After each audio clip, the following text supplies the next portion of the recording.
Good afternoon, members. Thank you for attending Cabinet on Thursday, 1st of September, the first day of September. Let's hope that September is as warm a month as August was. I've got apologies from Councillor Viv Kendrick. She's at West Yorkshire Health Partnership Board, which is a very important meeting. So can you please note that, Andrea? In terms of everybody else is here, I'm assuming. I've seen all the other cabinet members are here. Correct me if I'm wrong. I think we've only got Viv that's not here. Item 2, minutes of previous meeting. Can I ask if they are correct record? Just put your hands up. Thank you, members. Item 3, interest. Any cabinet members or any other councillors who have got an interest in any item, please let us know, and also complete the form and email it back to Andrea, who's actually overseeing the meeting today. Admission of the public. We have got some members of the public who are here to ask some questions. I'll bring them in at the appropriate time. Deputations and petitions. Is there any deputations, Andrea? No deputations. No deputations and no petitions. Thank you. Item 6, questions by members of the public. Have we got any questions from the member of the public? Just one, Chair, which I'll read out. Yes. The question is from Heather Peacock, and the question is: the Phase 5 A629 widening scheme is coming up for planning this month. How can Kirklees Council justify the loss of 126 of the county's best trees?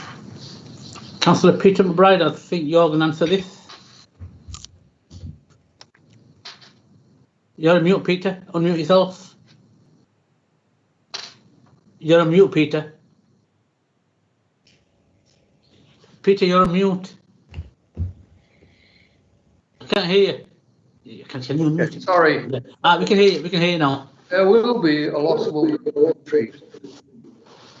To compensate, over 700 will replace them.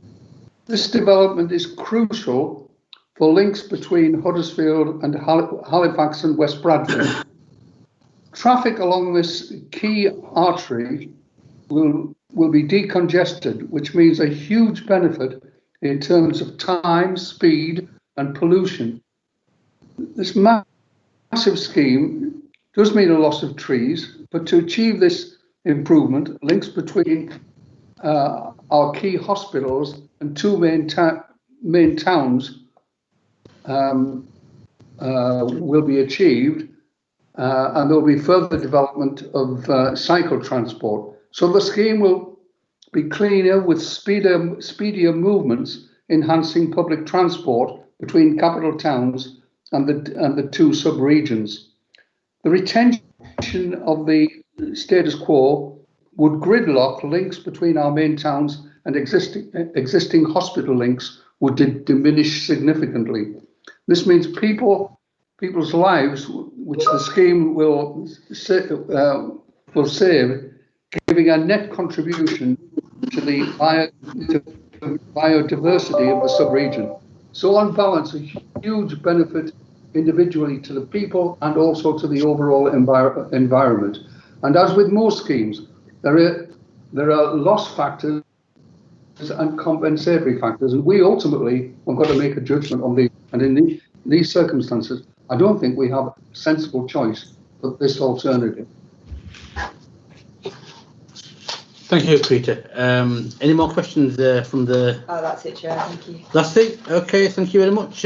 Item 7, questions by elected members. Any oral questions by members? Have we got an order of the... Councillor Lukic is requested first. Right, Councillor Lukic first, and I'll take you as you've appeared on screen. So, Alex, question from you, please. Thank you, Shabir. A question for Councillor McBride, please. As I've asked previously, when will the review of parking charges in Dewsbury be shared, and can the suspension of charges be continued until the review is complete? Well, can I come with that, Peter? Can I come with that? As you know,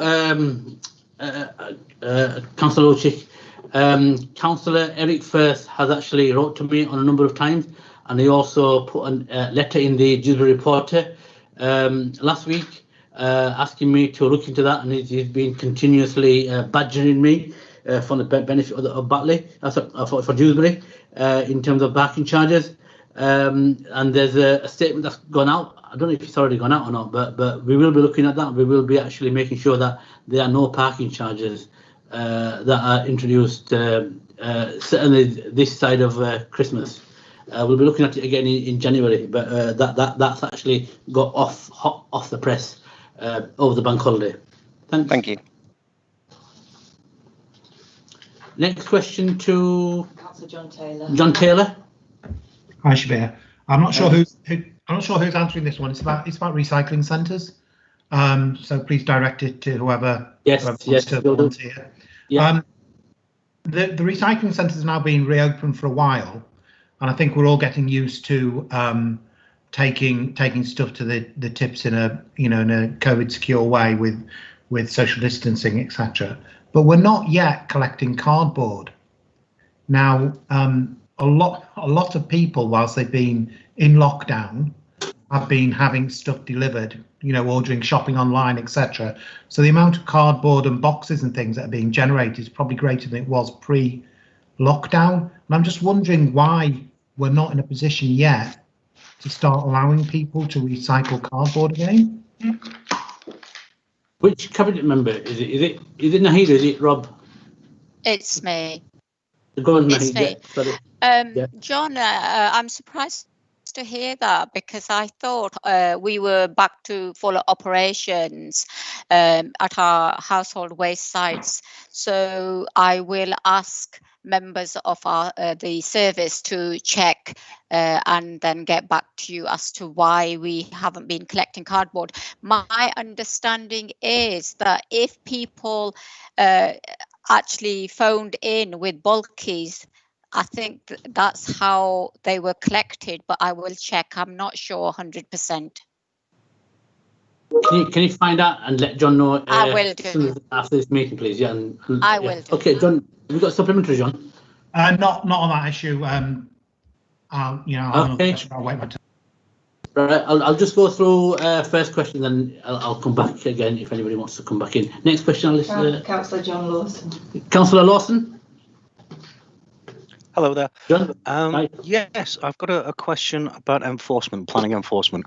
There seems to be a perceived understanding that developers are going ahead with development work, either buildings or ground laying or that kind of work, without the necessary permissions. And that seems to be on the increase. And I was just wondering, do we have an idea of the scale of that kind of work? And do we have the capacity at the moment in our enforcement? Is that you, Peter? I don't know. I don't the immediate answer. Is it Rob? I'll let you come in. Let Peter go, and then I'll bring you in as well, Rob. Okay, thank you. So these portfolios. Yeah. So Peter, you carry on, then I'll bring Rob in. I don't have the immediate answer. Right. Okay, Rob. I'll find it out and send it on to you, John. Yeah, I think Rob can shed some light on this. Rob. Right. Yeah. Okay. Thank you, Shabir. In terms of capacity, John, we have expanded the capacity in enforcement over the last 18 months or so. In terms of the exact scale of work starting before it should do, I'm not sure of the scale of that. I would have to refer to planning services to give us some kind of idea on the current picture around that. So if you're okay with that, I will look into it and I will send you a more detailed response. Thank you, Rob.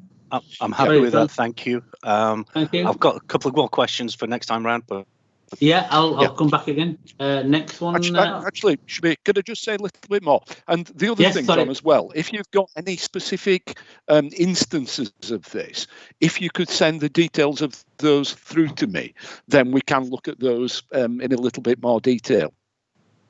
Thanks, Rob. Next question from Councillor Munro. Councillor Munro. Alison, are you there? Hello. Can you hear me? Yes, we can hear you. Hi. Okay. I've got two questions. My first question is in relation to local cycling and walking, the local cycling and walking implementation plan.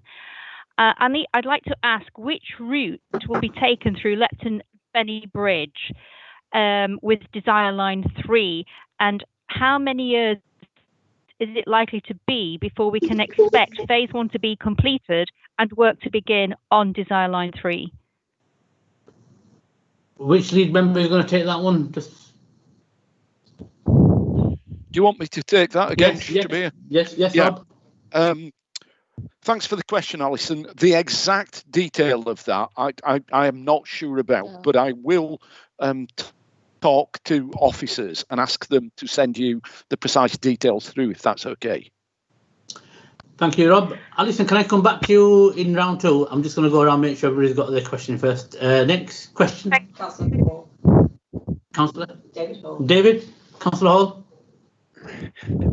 Yes, thank you. Afternoon, everybody. I'm sure you will have recognised now that people in the majority of the borough are quite relieved that the special COVID measures have been lifted for them, and thanks to all those who worked to bring that about. Particularly local businesses are looking forward to opening tomorrow. Would you accept, though, now, Leader, that you were wrong not to press for this approach earlier? No, David, with all due respect, I'm more of a firmer belief now, right, than I ever was in terms of making sure that we all came out this together. Because there's been, I don't know if you've seen the Guardian article, I don't want to get too political, but the Health Secretary is coming under extreme scrutiny in terms of how the decision was made. And I'm assuming that it'll take its own course in the Parliamentary Select Committee. I was always really worried, right? How the decision would be made. But again, I don't want to say too many things because this will be part of a scrutiny of the Public Health Select Committee. On the other hand, there are other authorities up and down the country who have got higher rates than we have, who are actually not in lockdown. I asked for clarification, although I accepted what the Secretary of State did back in 31st of July, although timing was completely wrong and completely insensitive, coming on the eve of Eid a couple of hours before, instead of having that on Christmas Eve or New Year's Eve, or for that matter, any other religious celebration a couple of hours before. So that was completely insensitive. But I accepted that, yes, okay, we taking advice from Public Health England. I've asked consistently to seek clarification on what the criteria the government has used in coming to their decision. I am still not clear what criteria they have used. I am now asking for the criteria in terms of how the remaining 5 areas in Kirklees will come out of the restrictions. And I'm still of the firm belief, because there's a lot of confusion, there's a lot of apathy as well now, and there's a lot of issues around confidence in terms of making sure that the people understand what the message is from the central government. So putting that on one side, David, I think we now need to move forward and work with our MPs and we work together anyway on this with that outbreak control board, and see what steps now are required to take the rest of the small part of Kirklees out of restrictions. Good to see that the figures have been coming down this week, and hopefully they'll continue to come down. But we need to actually now move forward. The key message for me really is public health, community safety, and saving lives. And that's why reading the article in the Guardian around how the decision was made and was there any political influence is not the right way forward. We need to make sure that we're driven by evidence. Thanks, David. Next question. Councillor John Taylor. John, your question? Yeah, sorry, I wasn't expecting to come back to me quite that quickly. Andrew, did you have a question? Sorry, I missed you out. Yes, sorry. You just said yeah, John. Sorry, Andrew. I saw your hand up, but I was asking my good assistant here. You want to take Andrew first? I'll take Andrew first, and then we'll go back around again. So we'll go to the next cycle. Yeah. Okay, Andrew. Sorry, go on, Andrew. Okay, question to Councillor McBride, and I think I know the answer, having heard his previous one. Will the council withdraw its plans to cut down the avenue of trees down Halifax Road through Edgerton as part of the Wicker-funded road widening scheme to save 2 minutes in travel time? Does the Cabinet member recognise this is an iconic and beautiful entry point to Huddersfield, and that we would lose far more than we would gain if the council is determined to pursue this decimation of Huddersfield's green lung? Furthermore, does the Cabinet member agree that to re-evaluate the £30 million scheme is essential now that traffic and commuting patterns have changed so radically? And does he recognise that is it not possible to compensate for the loss of so many mature trees in any meaningful way through the planting of a few hundred tree whips? Will you at the very least put the scheme on hold? Peter? The answer is no. I've already answered this question in essence, saying the replacement will be over 700 trees. Whips. And in order to create a link, we're talking about a £129 million scheme to create a proper link between our two major cities in the two boroughs. We have got to do something quite fundamental. Furthermore, one's got to bear in mind the link between the two hospitals. It's crucial that that is kept open and kept functional for the period that they're going to be in operation. And at the moment, congestion is increasing and there'll be problems in the movements between those two hospitals. This is a scheme to determine the future linkages between the two towns and the two hospitals, and it is absolutely necessary to develop the scheme, which has been thoroughly thought through before the epidemic and subsequent. And I think whatever the epidemic, this development is absolutely necessary. Perhaps what's been done post-epidemic? What evaluation has been done post-epidemic? Fundamentally, it will not make a difference because the essence of the scheme is to decongest, and that's what we're trying to achieve, decongest the linkage points between the two major cities. And a huge amount of money is being spent. Most of it, or over half of it's already been spent to achieve that objective. To not follow through and complete it would be absurd. Isn't it absurd to spend money on something when you're just about saving 2 minutes of traffic time, and that essentially you've not done any work post lockdown to reevaluate the travel plan, what the congestion is and things there? Shouldn't you be looking again at the new situation? Every scheme within West Yorkshire is not being totally evaluated because of the epidemic. The system has been thoroughly well thought through, and it's recognising the patterns of development, which are not fundamentally changed. We have got to properly plan for the linkages between our main towns, and those requirements remain, notwithstanding the epidemic.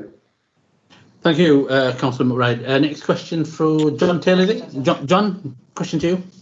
Yeah, thanks, Shabir. I think this one's probably for you. We hopefully will see most of our children back to school next week, and there's now talk about the economic recovery and the challenges particularly our town centres face, and encouraging people back to work. So it's a two-pronged question really, Shabir. The first is that there's been much discussions between us as group leaders over the last couple of months about Kirklees' plans for economic recovery, and that we would be engaging with all councillors in that. And yet, to date, we haven't really seen anything or been properly engaged. So the first part of my question is what's happening on that? And then my second one is, what example is Kirklees setting to encourage people to go back to work in a COVID-safe way, in a secure COVID-safe environments? I think I'll take the question regarding actually it's hand in glove, isn't it? Recovery and also back to school. And on top of that is also the public health message as well, because there's a number of different sort of strategic objectives that we're trying to achieve. But unfortunately, until tomorrow, we'll be in these local restrictions.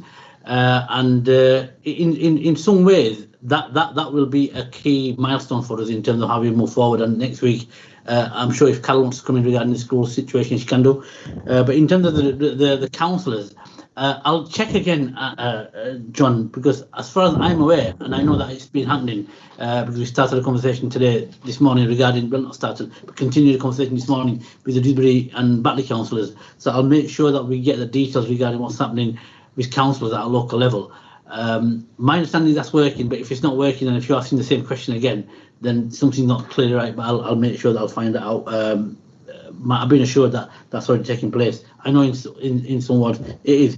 In terms of the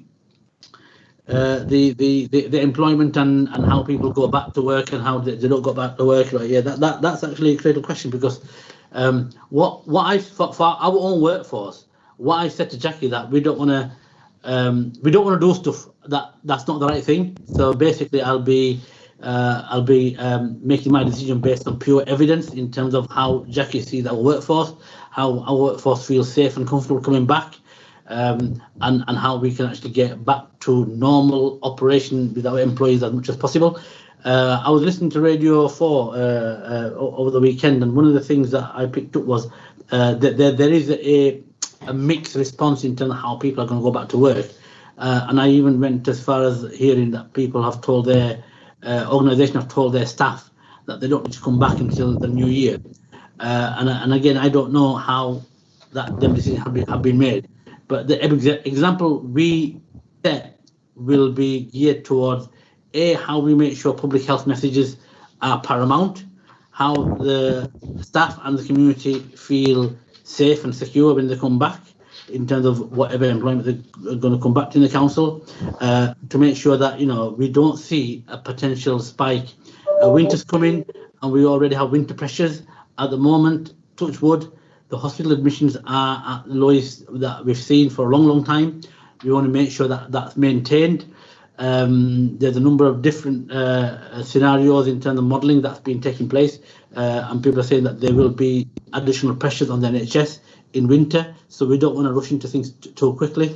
But like I say, the decisions that we make in terms of how we actually show the example to other employers across the council and West Yorkshire will be driven by the evidence which I've just mentioned.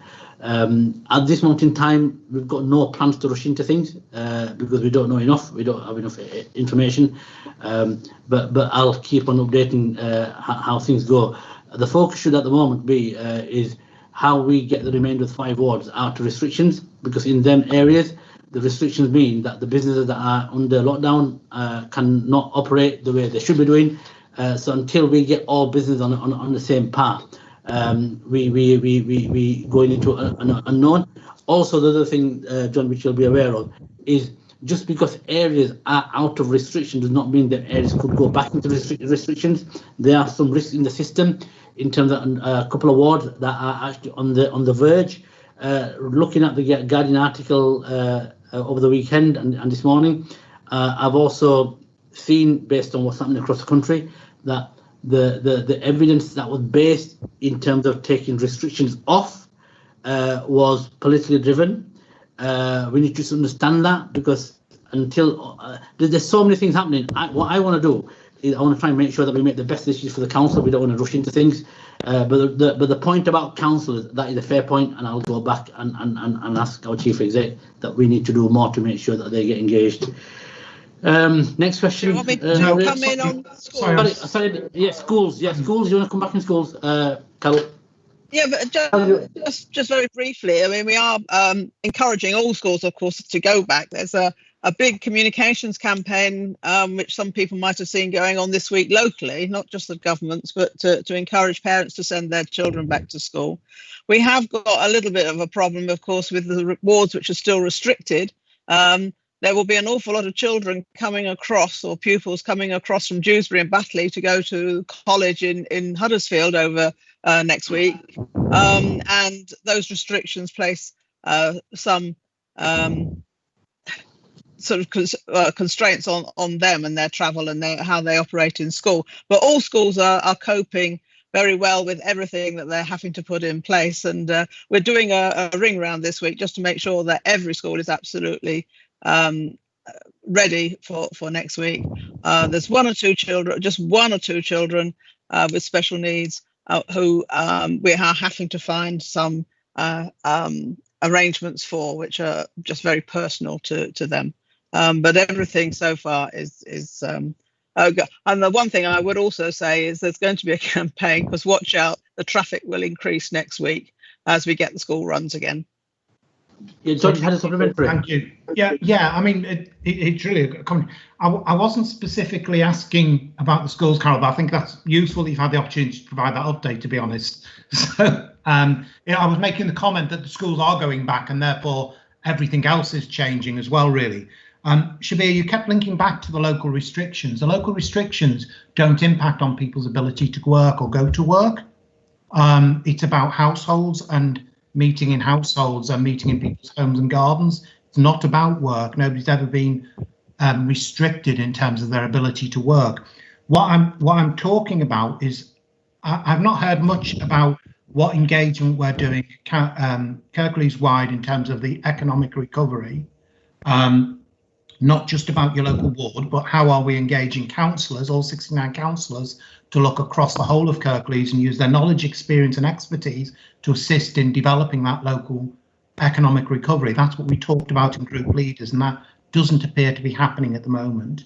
But my other point was, it's down to Kirklees Council to lead and set an example for other people and for other businesses. There will be people who are uncomfortable, concerned and worried about returning to work, and we need to set that example and show how it can be done in a COVID secure way. And if we're among the last to start returning to work, actually we're doing the opposite. So we're harming the economic recovery because we're giving the impression that it isn't safe to return to work, or there isn't a way that that can be done safely, and that's what we need to be doing. So what is it? You talked yourself earlier, and I agree with you, about trying to understand from the government around these local restrictions, what's the criteria for them. But similarly, I ask you, Shabir, what is the criteria for us encouraging our colleagues who work for the council to return to work and return to work in the offices and come into town? So if you're saying now's not the right time, what is it you're saying is wrong about now, and what needs to change before we'll be in a position where we are saying it's right that people do now start returning to the office and returning to work, because that will help boost the economy in our local towns where people are based. So that's what my point was about, is what role is the council playing in supporting those small businesses that are struggling? Firstly, just to correct you, the local restrictions are also around the new easements that took place regarding business, so businesses are being affected by restrictions. The council as an example. No. Council is. John, I listen very, very carefully. John, please don't interrupt me. So basically, the restrictions are having an impact on business. That's a fact. In terms of the economic recovery, you're right. I would have been more than happy to actually go back to our local councils and start talking about the economic recovery. But having said that, and these are national statistics, we've been actually worst hit probably in the G8 countries, nationally, internationally, in terms of our economic recovery. And at this moment in time, we have to focus on making sure that we actually put public health, community safety, and saving people's lives as a priority. And that's one of the things we made very, very clear when myself and Jackie went around to all the wards based on the economic recovery. That's not what we did, because the conversation was around what I just said: public health, public safety, community safety, and saving lives. What we will also do is, as you know, John, we meet as leaders on a weekly basis with the Outbreak Control Board. We will discuss at the Outbreak Control Board how best we get the key messages out in terms of how we get not just our staff, but how we are an example of the local economy in terms of getting people back. But that will be something that we'll need to discuss with the Outbreak Control Board. Thanks. Next question. Graham indicated on. Sorry, Graham, did anyone come back in as well on this? Yes, thanks, Shabir.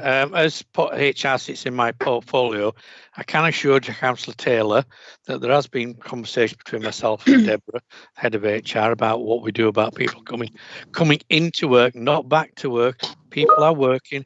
It's just that they're not working in office. So it's not back to work. It's when they may want to come back to the office. So those conversations are ongoing. I might possibly take a different view to you and the government. I think we've proved that where people can safely and happily work from home, that is probably, for me, a way forward. That actually allows people a better work-life balance, actually saves them money because they're not spending on transport costs, car parking costs, etc. So there's a lot of work to be done around this, John. And as I say, it's probably personal opinion, but I think where people can safely and are happy to work from home, I think that is going to be a major feature for the country going forward, and I'm happy to support that. But as I say, there are still ongoing conversations between myself and Deborah. Right, John Lawson, Councillor John Lawson, you're next. Thank you. The question I have is around planning again, and it's around the government's white paper that is out for consultation at the moment. There are many things in that white paper that have been criticised for undermining democracy in the planning process. I was wondering locally what that means for our neighbourhood plans. We have many groups in the borough who've been working very hard for years, some of them, to produce neighbourhood plans. Now, that erosion of democracy that I've got, it seems to work at direct odds with those neighbourhood plans. What are we doing as a council to promote democracy in the planning process? We've done everything to try and enhance and develop those neighbourhood plans. They've been done together with council officers who've given absolute support to the most effective of these plans. The situation is now obscured or obfuscated by virtue of a change in planning law, which makes it very difficult to plan long term. One feels almost as if the fundamentals of planning have been undermined by the government, and we're hoping there'll be feedback on current proposals. And it would appear quite a lot of Tory MPs are adamantly against the proposals in the white paper. Hopefully, they will not go as far as they have to totally, what appears to be almost totally deregulating the system. Because to get any proper sense of planning, you need coherence. And what I want to see in the white paper is virtually planning regulations overboard, and you can't go on that basis. But meanwhile, one's got to remind people that these are, at the moment, proposals. They're not legal, and therefore we're operating within the existing planning system. But unfortunately, very aware of that being over the horizon. Thank you, Peter. The 30 minutes is up, right? Yeah, but don't worry, I'm going to use my discretion, and I've got another 25 questions from councillors, so we'll take them all. No, I'm only joking. I saw your faces drop. 25 questions, that's 5 minutes each. We'll be all evening. No, I've only got 3 more questions, right? Yeah, I've got another one from John Lawson, and I've got 2 from Alison. So, John, do you want to go on to your next question? And then, Alison, I'll bring you in. You've got 2 questions, haven't you? No. Thank you. I've done. Thank you. I had no support. Right, okay. Thank you. Right. Alison, have you got a question? Yes, it's just one question actually. Hello, can you hear? I've just got one question. Yes. Okay. Okay. It's yes. James School is now the only secondary school in the Almonbury ward. Its catchment area includes Lepton and Fenny Bridge. As you know, Kirklees, we have an active travel plan which promotes sustainable travel such as walking and cycling. Yet children in Lepton and Fenny Bridge are expected to cross over Penistone Road if they walk to school, where there is no safe crossing. And as we've seen in recent weeks, it is an extremely dangerous stretch of road. Parents are therefore deterred from letting their children walk. They have told us in the past they would let their children walk if there was a safe crossing, but there is no safe crossing. At a recent meeting with Highways, I asked if a safe crossing would be possible, and my request was basically dismissed out of hand. So my question is, why can't the council find the money for such a crossing? Thank you. Yeah. If I to answer, yeah. Thank you, Alison, for that question. There are some aspects of the active travel to the school which we've already been picking up over recent months. I think Councillor McGuinn raised an issue about St Helens Gate and the pavement there, which I took up with the officers.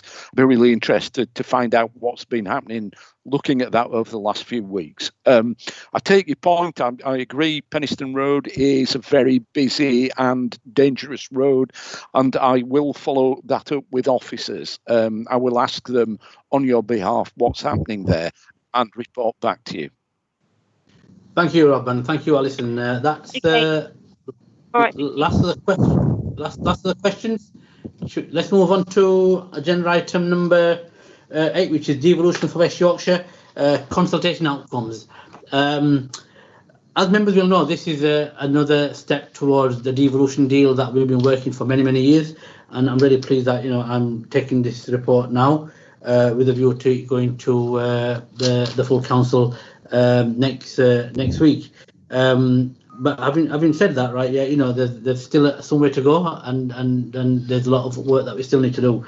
That's why timescale is of the essence. When Prime Minister Boris Johnson, before he became Prime Minister, he came up north and he said that he will start to make sure that these are the priority. And to be honest with you, to be fair, he's kept his word. And as a result, we see this paper coming here today. The only core city that did not have a devolution deal was Leeds City Region.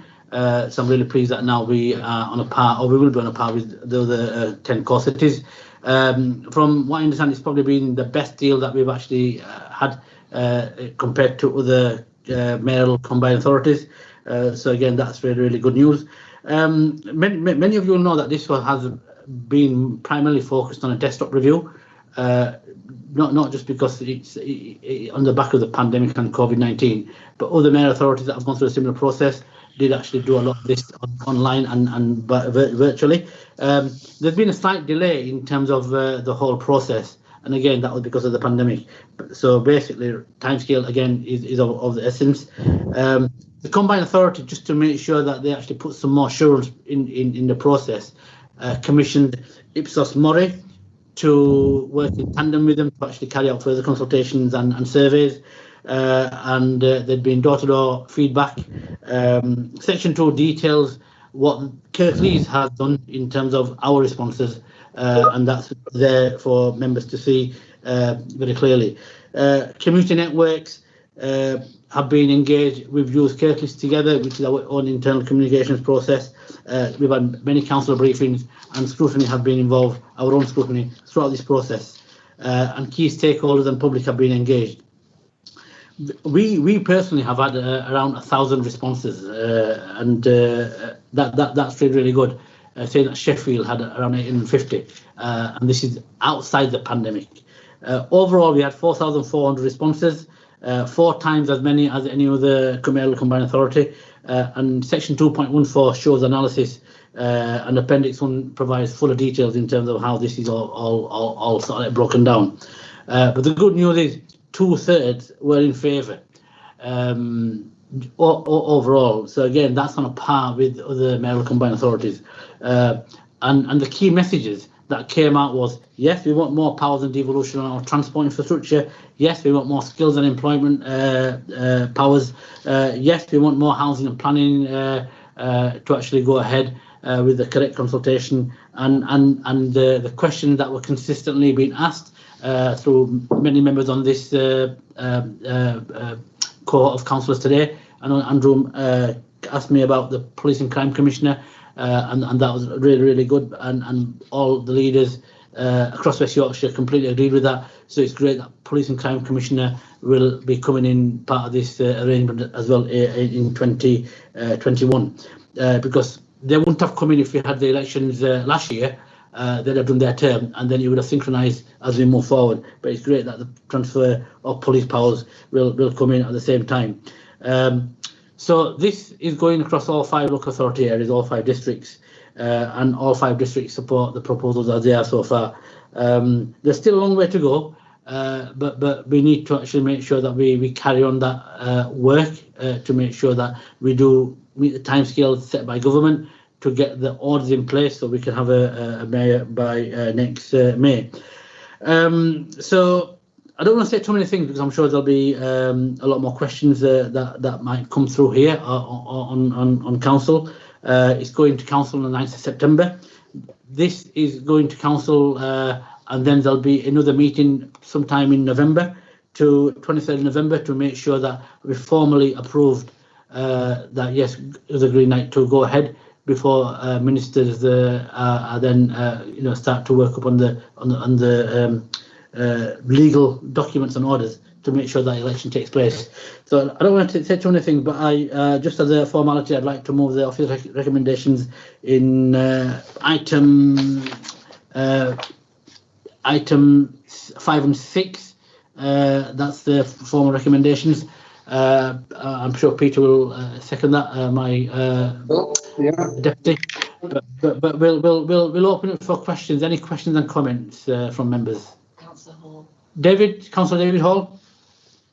David, yes, thank you very much, Leader.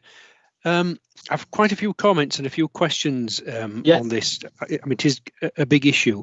My first is about scrutiny. Now, I note again that Cabinet's been asked to waive calling for a second time. I haven't a particular problem with that, as long as there is a robust scrutiny process at WICA, which is picking this up. And in conjunction with that, I wonder whether he could tell me whether the decision which will be made in November will be a Cabinet decision or a full Council decision. If it is to be another Cabinet decision, I don't think we can waive calling again, because I think this is too important. If it is to be a Council decision, of course, then we all get to speak. Yeah, perhaps if you could take that first, and if I could come back. Yeah, no problem. Julie, do you want to just explain? Will it in November? Will it be a Council decision or will it be a Cabinet decision? Julie Mustroft.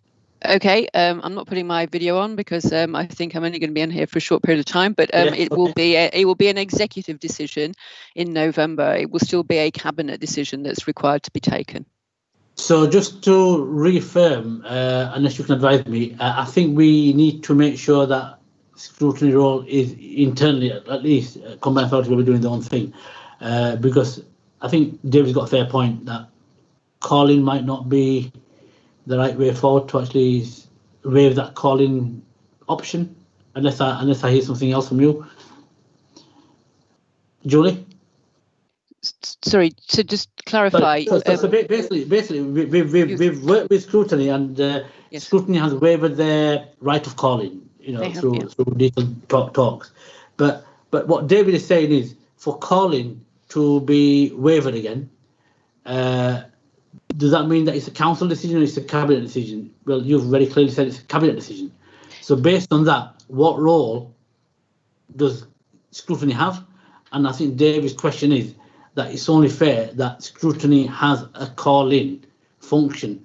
I don't want to try and scupper the process because and I'm sure none of the members are neither, but we just need to be very clear around process. If you can't answer that at this moment in time, you don't have to, but we just need to hear what David is saying, and we might need to go back separately. Okay, can I yes, I can answer, Councillor Pandor. So I think that all the executive decisions across the West Yorkshire authorities and the combined authority have been asked to exempt the decisions from call-in. I don't want to preempt the decision in November, but I suspect that we may be asked to exempt it in November. I am mindful, however, that in my conversations with the Chair of Scrutiny, before she agreed to exempt this report, that she wanted to have a conversation with appropriate people at the combined authority to talk to them about the issue of call-in. I think that the call-in has been exempted because of the tight timescales, and if we didn't exempt call-in, then obviously the 5 authorities and the combined authority all have different approaches to call-in, and it could lead to a delay in terms of decision making. And I think that that's the background to it. I am aware that there are some concerns about it, and this is being taken up with the combined authority, so hopefully we can report back on any conversations with them at an appropriate time, with the Chair of Overview and Scrutiny Management Committee and group leaders. Right, okay. David? Yeah, thank you. If I may come in on another point, the fact that the Cabinet meeting is taking the decision today and that Council doesn't meet until next week to have its say on that decision is not entirely satisfactory. because you will be making a decision without knowing the opinions of the majority of the councillors. And I think on a subject as big as this, every councillor should have the right to speak. Now, one way to resolve that would have been if you'd have taken your cabinet meeting the day after council, and then we could have all had our say, and then you could have taken the decision. As it happens, things have happened the other way around. So I would like you, please, to consider an amendment to your report. This amendment was tabled at Leeds City Council. It was accepted by the Labour group, and it therefore became part of their resolution. And it simply says that the council will make additional representations on the strategic planning powers to the Secretary of State and reach an agreement that provides firmer guarantees that each of the constituent authorities would have a veto over being part of any mayoral spatial strategy. In other words, the council wouldn't be able to be overridden by the mayor's powers. And I wonder whether he could accept that as an amendment to the cabinet proposals today, or if he is not willing to do that, will there be opportunity at the council meeting to put forward that as an addendum to the item that we debate there?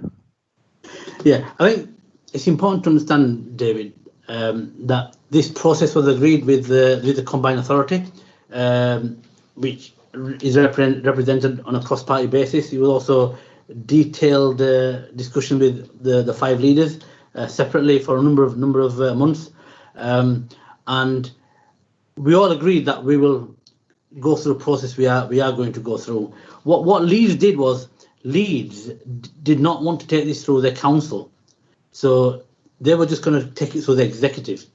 And you've just quite rightly said that, we don't need to take this through the council, right? Yeah, but you would be wrong, in my opinion, to do that. So what Leeds then did was said, right, okay, well, what we will have is we will have our council meeting on the morning just before the executive, which is today, as you know. And I think that what they've done is they've actually unnecessarily muddied the water, because I think this is more about Leeds than anything else. It's not about Kirklees, it's not about Bradford, it's not about Calderdale, or it's not about Bradford, because the Leeds dynamic is very, very different. And I don't really want to sort of like go into that too much, right? Because they're internal politics. I think, to me, the key thing is that I don't know what the details are in terms of why they've done what they do. I don't even know what they've done. Is it worth it? Because from looking at the detail and bearing in mind this all happened this morning, I've sort of like been alerted to it by my colleagues in Leeds, and again I've asked our chief exec to provide me the details, and I don't understand what they're doing, because I think what they're asking for, I might be wrong, I think they've already got. But what we've got a few days. We've got our options open. If we do need to do things to make sure that we actually dot the I's and cross the T's, we'll do that. I don't know what the details are, and I bring Julie in, but I think it'd be unfair to, unless she wants to come in, it'd be unfair to actually ask her for an opinion at this moment in time, because I don't know what Leeds are playing at, to be honest with you. I just don't understand. I don't understand the background to it, because from my understanding they've asked for something which is already in there. I might be wrong, but let's get some thinking time from our officers to let us know what actually are the facts. But yeah, sorry, go on. But just enough before I bring Joel in. But I've got an open mind on this. We need to approve the decision today, as you mentioned. But we'll take advice from our officers. Julie.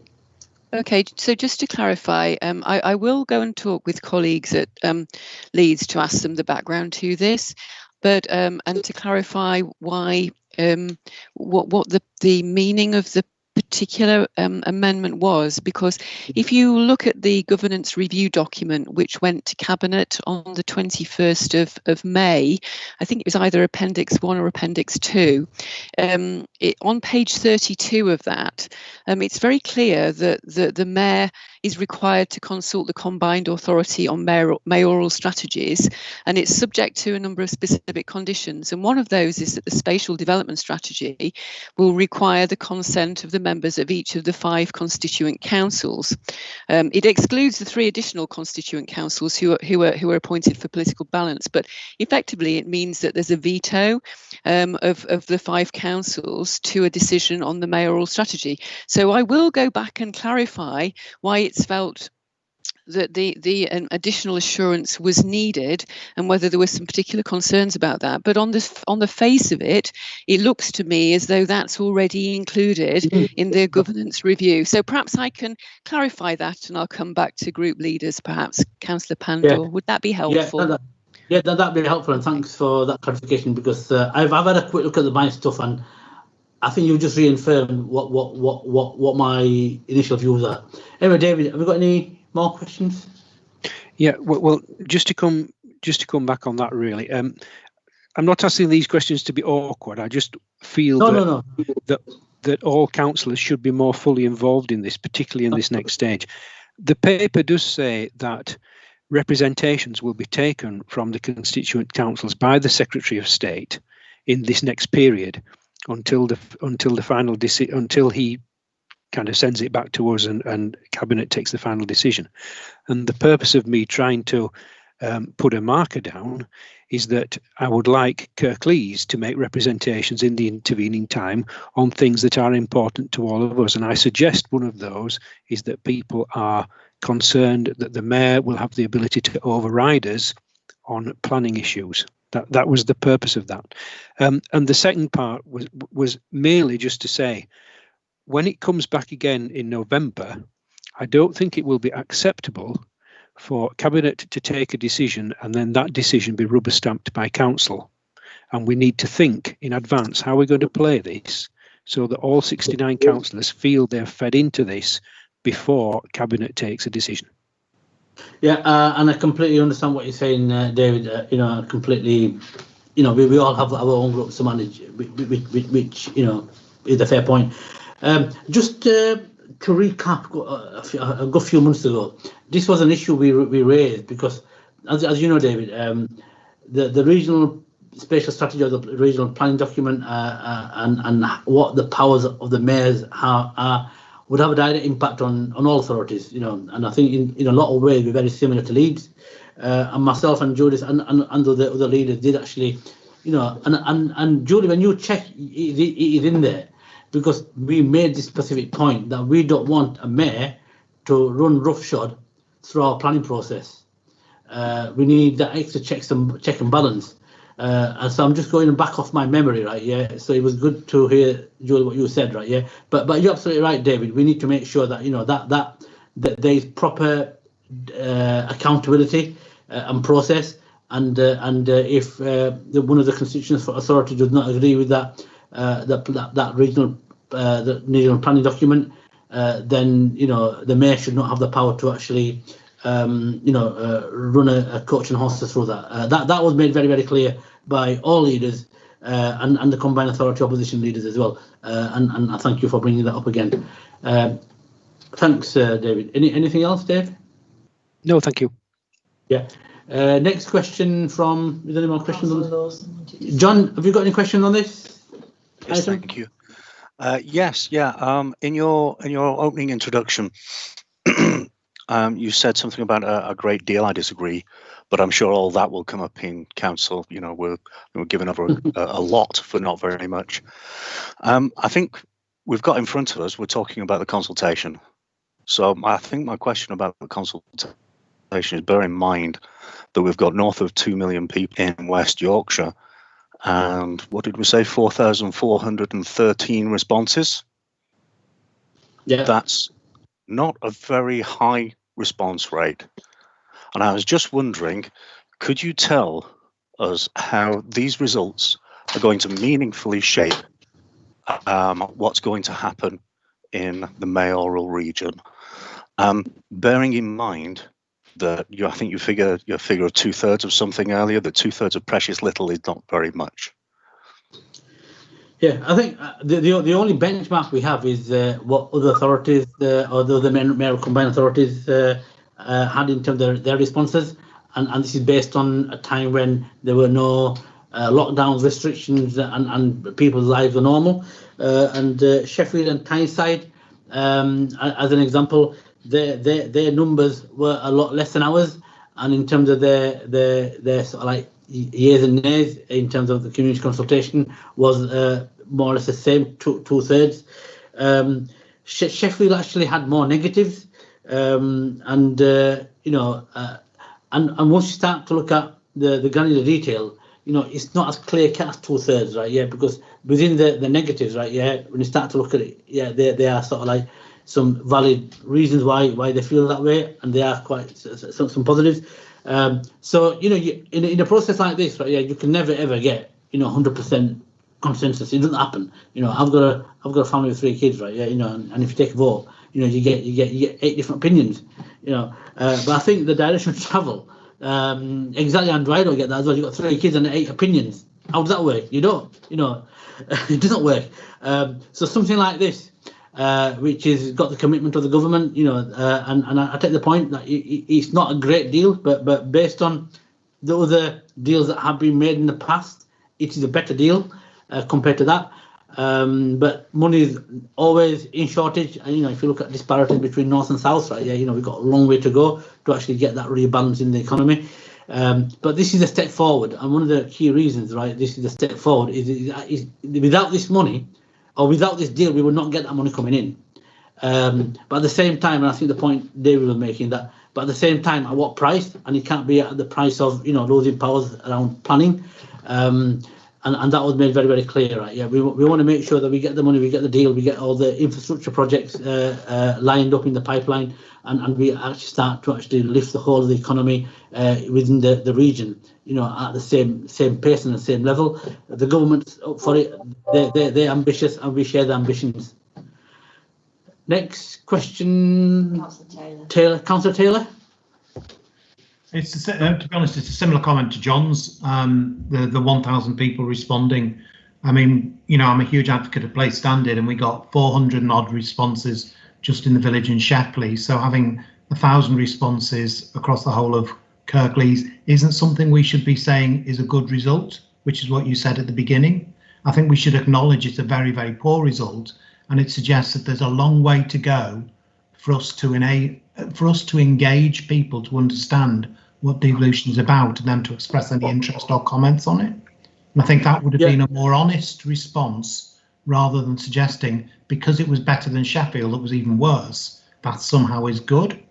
I think we need to just be honest and go, this was an appallingly poor, low response rate, and we need to think about why that is, and what are we going to do over the remaining months before devolution comes in that will enable us to try in some way and find out better what people really think, because we don't know at the moment.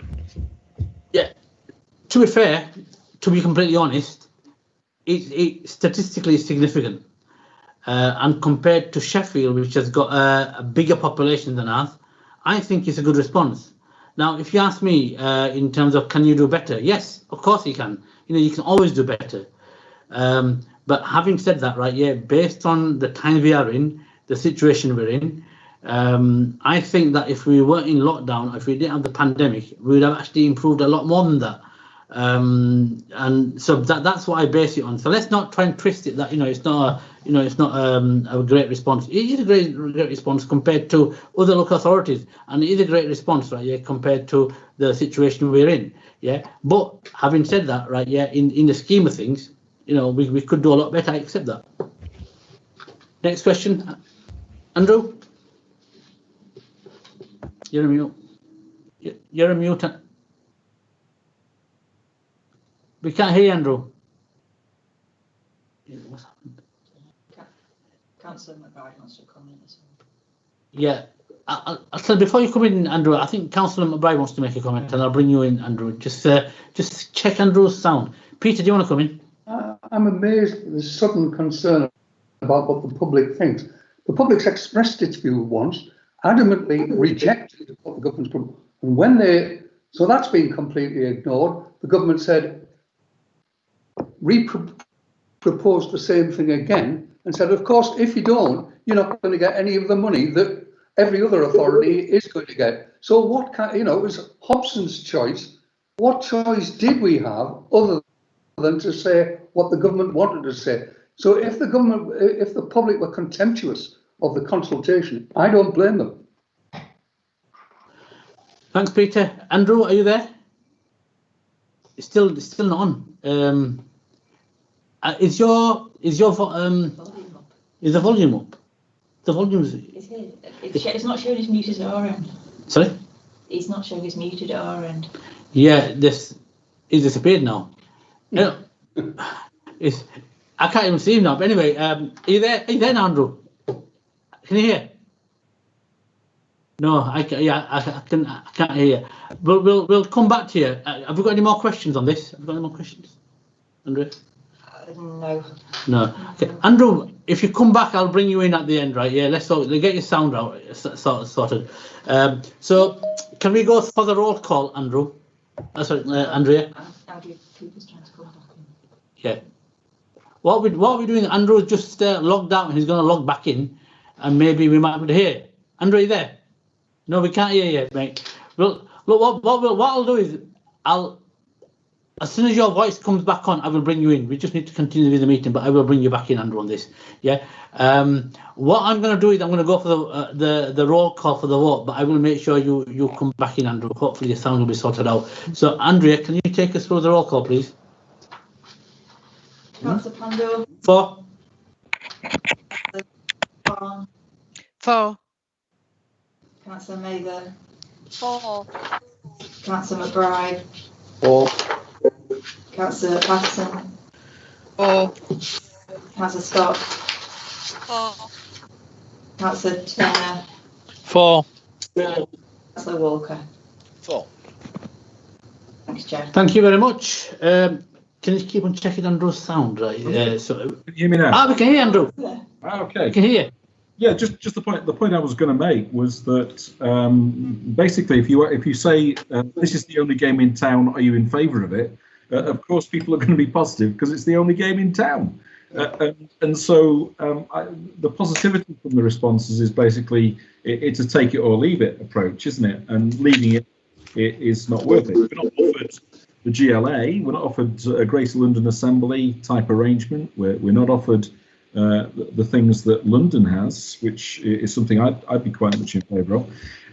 One of the things on the actual the devolution consultation summary report, I noticed that in the summary of stakeholders' responses, we have the Leeds scrutiny panel is referred to on a number of occasions, but never the Kirklees scrutiny panel. Now we had meetings a couple of meetings where we discussed this.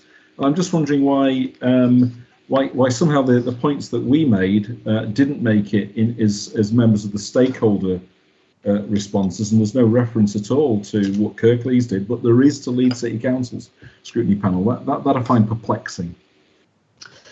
In terms of the representation in terms of the Assembly, I completely agree with you that ideally we would have liked, and I'm sure Peter do the same, but we are within the parameters set by national government. But having said that, on the positive, there will be a lot more due diligence and process put in the place.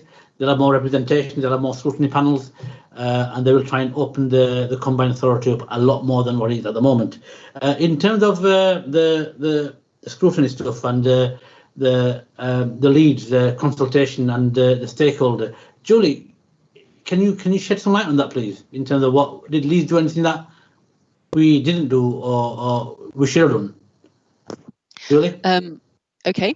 Not to my knowledge, no. They did ask quite a lot of questions at the end of the process, Kirklees asked quite a few questions at the beginning of the process. There was a list of questions which were received and which were circulated on a regular basis. I don't know why Leeds were included and others weren't. I suspect there may be other authorities who may be asking the same question. I'm sorry that I can't answer that specifically, Councillor Cooper, but I will feed that question, that comment back to the Combined Authority when I next speak with them. Thank you. Thank you. Thank you. You got any more questions, Andrew? Supplementary? No. Thank you. Okay, we've taken the vote on this item anyway, so we'll move on to item number 9, Spend Place Partnership. Cathy? Yeah, thank you, Chair. I'm delighted to bring this paper through to Cabinet today. It's about the Spend Place Partnership and their proposals. The funding which is to come out of the £1 million that this administration gave to the 7 place partnerships. It's set out in paragraph 6 that I'm happy to support this proposal for young people, particularly where their health's been impacted greatly, particularly in the COVID-19 pandemic.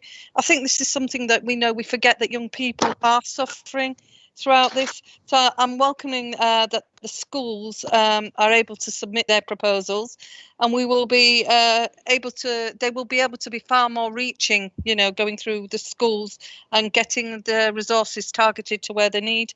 It's 120,000 their proposal. I think it's a fantastic, well-written paper, and I've got to commend Councillor Pinnock and all the councillors that have been involved in this. Have done a fantastic job. So I ask Cabinet today to support this proposal. You got a seconder for that? Yeah, I'll second that. Any councillors that want to say anything? Have we got any hand up for this? Councillor Lawson's hands up. Yeah. Councillor John Lawson? John? Hello there. Yes, just to support it. As already said, it's a good targeted piece of work. It's something that when the schools first restricted their opening, I was concerned about was the return to schools and the impact on people and the ongoing issues that they might have and issues that they might have had during the period of lockdown. I'd just like to know that I'm hoping anyway that this would have a really a good effect in terms of CAMS and the workload in that direction. I'd ask that we'd have some kind of report back in the work that goes on about how the relationship between that work in those schools impacted on demand for CAMS services. So just I kind of add that in there. If it's not already in there already, I apologise if it is. But yes, exactly kind of where we should be going with this kind of project. Thanks. Thank you. Councillor Hall. Councillor Hall? Yes, thank you, Leader. Can I thank Councillor Scott and Councillor Pattison for supporting this? It has come out of the all-party setting in the Spen Valley and Murfield. Now you'll notice it's quite a lot of our budget. In fact, it's the mammoth share of the money for mental health that we were allocated. But we decided that we needed to spend the money and not do this half-heartedly because we're very concerned about, as John says, about the mental health of the children. Not only, I think, do we need to keep an eye on the take-up of this and how it's spent, but these effects on mental health are not going to be erased from some children overnight. We're hoping this money will go towards several months' worth of whatever help that the particular children need, whether it's peer help or mentoring or even clinical treatment. But I would hope that we can get a report back maybe after Christmas and see how it's doing, because we may need to ensure that it continues a while after that. And if it needs to, then I would certainly like to be involved in making sure that happens. So thank you for supporting this. Thank you. Any more comments? Councillor Taylor? Yeah. Councillor Taylor? No. Councillor Pattison? Councillor Pattison, yes. Yeah, I just wanted to reiterate the comments that I've made in the report, that I do see this as an extremely useful spend of this particular mental health money. I do think it is something that's going to be unfortunately sorely needed right across Kirklees. So I do want to see that report back that Councillor Hall's talking about come as soon as possible, in order that we can learn from the project in the Spen Valley and perhaps replicate it elsewhere. Thank you. Yeah. Okay, Peter, did you have your hand up? No, I didn't. No. Okay. Anybody else, Andrea? Have I missed? No, that's it. No, I think really valuable and very good contributions from John and David, and it is the right direction to go in, because if you can't spend this money now on the back of everything what's happened, then we missed the trick. So once again, Kathy, thanks very much, and to Carol. I'm sure this money will be well spent. It's needed in the areas that is needed. We need to support our young people everywhere we can, and especially on the back of what's happening. So every penny will be widely spent, and keep us updated. Thanks very much, and thanks for the positive comments. Really, really appreciated. Can we go for the roll call now, Andrea, please? Councillor Pandor. For. Councillor Khan. For. Councillor Mather. For. Councillor McBride. For. Patterson. For. Hello. Councillor Scott. For. Councillor Turner. For. Walker. For. Thank you. Thank you. Item 10, Kirklees Transforming Cities Fund Programme. Peter? Yeah, thank you, Shabir. We did particularly well from the Transforming Cities Fund with the money for 3 refurbished bus stations in Huddersfield, Dewsbury and Heckmanway, and major routeway improvements between Dewsbury, Batley and Tingley and within Dewsbury. These successful bids give us investment in substantial transport for pedestrian access and bus stations across the borough, and in the process contribute to the Huddersfield Blueprint and the Dewsbury Master Plan, with a total investment over £17 million. So the grand strategy for our major towns is taking shape with this commitment and investment. And you can see how the amounts that we put aside for Dewsbury and Huddersfield are gradually coming together. A large source of it, of course, is regional money. And so our bids have been shaped around our priorities for the 2 major towns and developments in other centres.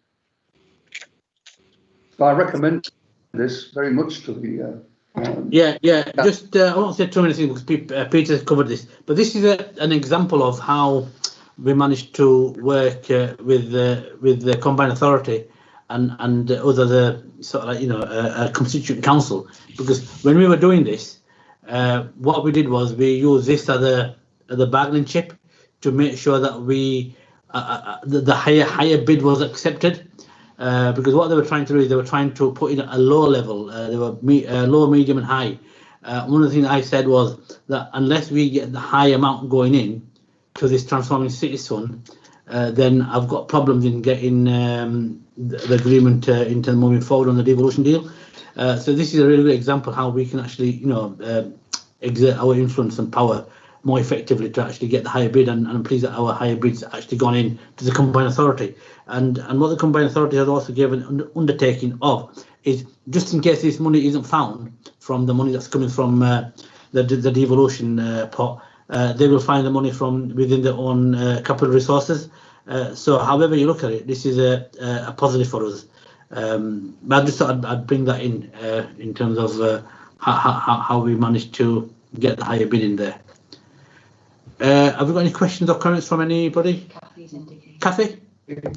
Yeah, thank you, Chair. I'd just like to welcome the news. It's fantastic news for Dewsbury and Huddersfield, but I'd also like to give a mention to the officers that have worked on this. I want to commend them for all their efforts that they have done, and yeah, great news all round. Thank you. Councillor Taylor. Councillor Taylor, John?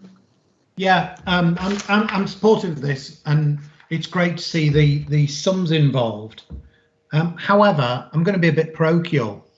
I've been trying for 2 years to get 65 grand to get a bridleway that links up 2 of my villages to a station to encourage people to commute and not use cars, and I'm struggling to get the money.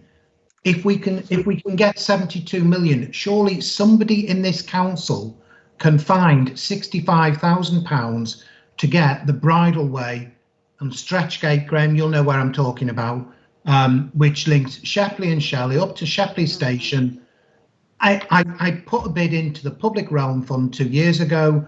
They underestimated how much was needed, and I've been battling and continue to battle, and was only talking about it last week. Please, can somebody in the Cabinet take responsibility and find the money so that we can actually do some stuff that isn't always in Huddersfield Town Centre and in Dewsbury Town Centre, and something that I've been pushing for over 2 years now.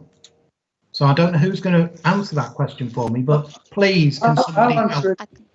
Peter, go on. Yeah, I think, John, I commend you for your priorities.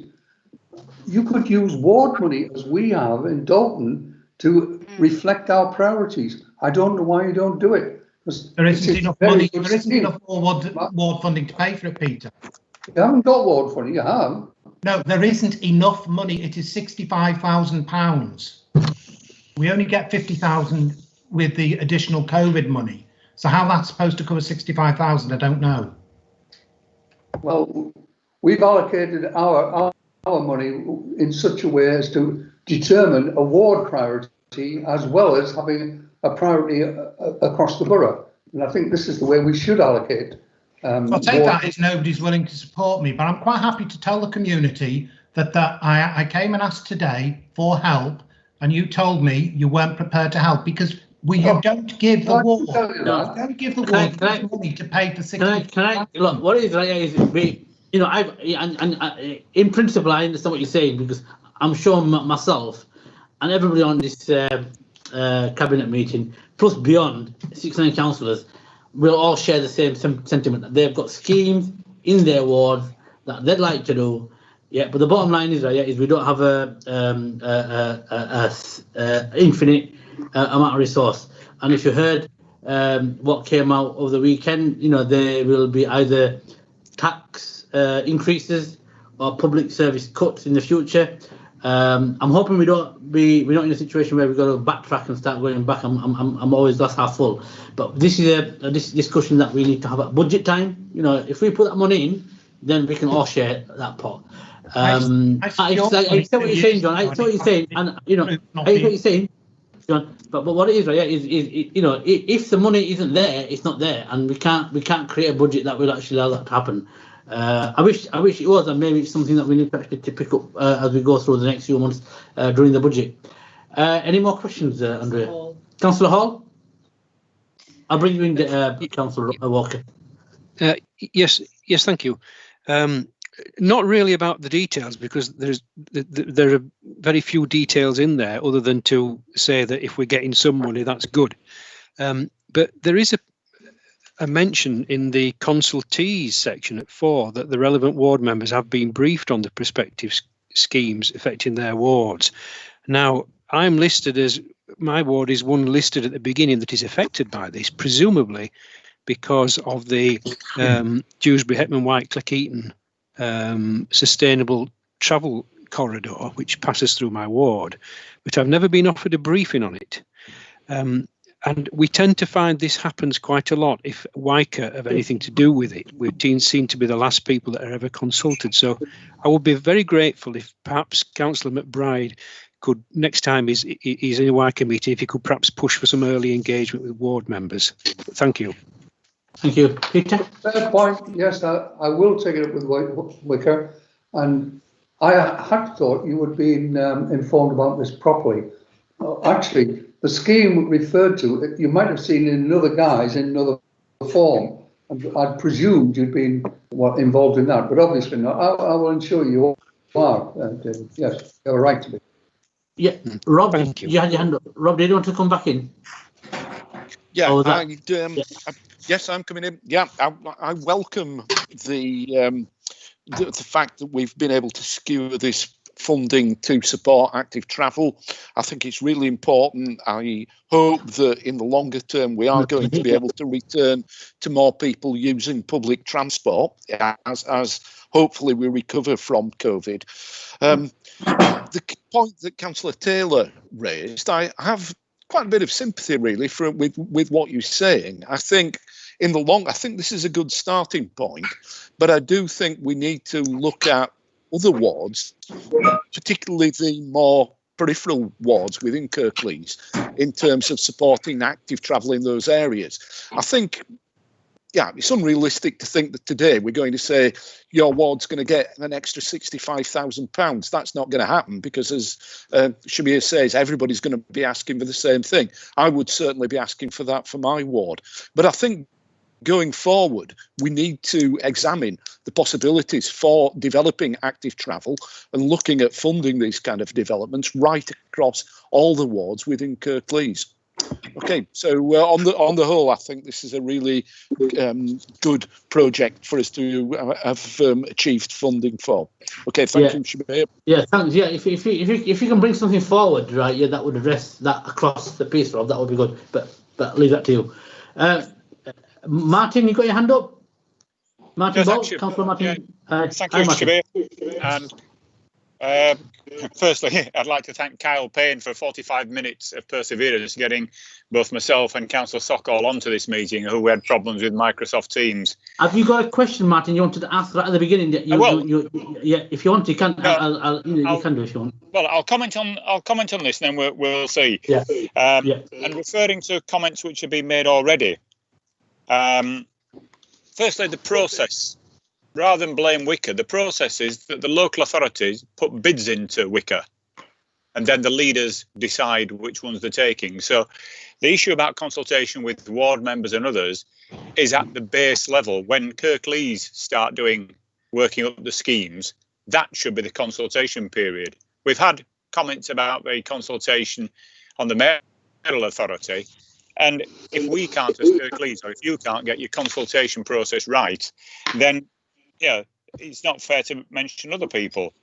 The city region vision, which is on page 266, talks about connecting people. And this refers to what Councillor Taylor's already mentioned, where he has rightly highlighted the issue about Stretchgate.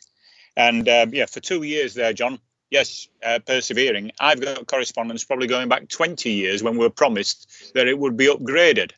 We were promised that Stretchgate would be included with Section 106 money to do it. If that money hasn't been wholly secured, then that's a failing of the planning process. I'm pleased at Rob's enthusiasm for active travel, and I know he knows that dearly, which is diametrically opposed to Peter's often dismissive comments, where Councillor McBride has repeatedly said that 0.01% of the population uses cycles. Kirklees has a population, based on the latest statistics, of 438,727 people. So, Councillor McBride, based on your reasoning, which is guiding this authority, that's 43 people in the whole of Kirklees cycling. Do you accept that your figures are incorrect? That 0.01% of the Kirklees population is grossly underestimating the number of people who cycle, and grossly underestimates the efforts that your administration should be putting to active travel. There's more than that many people go out on a Saturday to a cafe in Home Firth. So where did you get these figures from? The Transforming Cities Fund shows public consultation taking place in March 2021. That's after the effect. We should be talking to people now, because we're talking about connecting people, and the vast majority of these schemes don't connect anyone. They stand in isolation. Town centre improvements are no good for active travel if people can't get to them safely. And the Economy and Neighbourhood Scrutiny Panel are doing a site visit where we are going to be looking at projects going out by walking and cycling, and I hope Cabinet will come and try that. The public is sceptical of Kirklees' consultations, and rightly so, because some years ago you did a consultation on a Cooper Bridge relief road, for which you have never brought back any report to Cabinet to say what the public said and what your means of direction of travel with that is. So if we're not getting feedback on things that the public are engaging with, how do you expect them to take you seriously? £6 million for a Dewsbury-Batley-Tingley sustainable travel corridor with no details about which route it will take. And again, Rob's mentioned active travel. Yeah, I'd be interested to see the route for active travel between those places, because we're also going at the same time the Murfield-Dewsbury-Leeds route, which takes along that corridor. So how do these two fit together? Peter referred to regional funds. And again, I would say refer to point 1 of the summary, that these are actually national funds. This money is coming from the Department of Transport. It's given through WICA, and thankfully we are getting some bids. Often, as we see the leaders board at WICA, Kirklees gets very little back when Leeds and Bradford and others have had their finger in the pie. So it's good to see some money coming. But let's see some more emphasis on active travel. And again, I was interested to note that Councillor McBride mentioned ward priorities. I still have an email from Councillor McBride when I raised an issue about an active travel corridor wholly in his ward, when he said it wasn't a priority. We need to see some change of emphasis from you, Shabir, as leader, that active travel is seen as something which is a priority, both for the health, the transport and the well-being of this community. Thank you. Thank you. Peter, do you want to respond, please? Yeah, well, very quickly, Martin, we've been over all these points numerous times, but the schemes that are going forward, note 3 are bus stations. I think that could not be better in terms of encouraging active, useful travel for the poorest people, or for a huge proportion of the population that we want to see moving using public transport. And the other schemes are walking and cycling schemes, which are in the link between Dewsbury and the M62 on the one hand, and links within Dewsbury on the other. So I really don't see a problem. Well, certainly come out for a ride, because I don't see many cyclists going from Dewsbury onto the M62 when I'm out, Peter. There are lots of walkers, though, you know. Going on the M62? It's a mode of transport a lot of people use daily.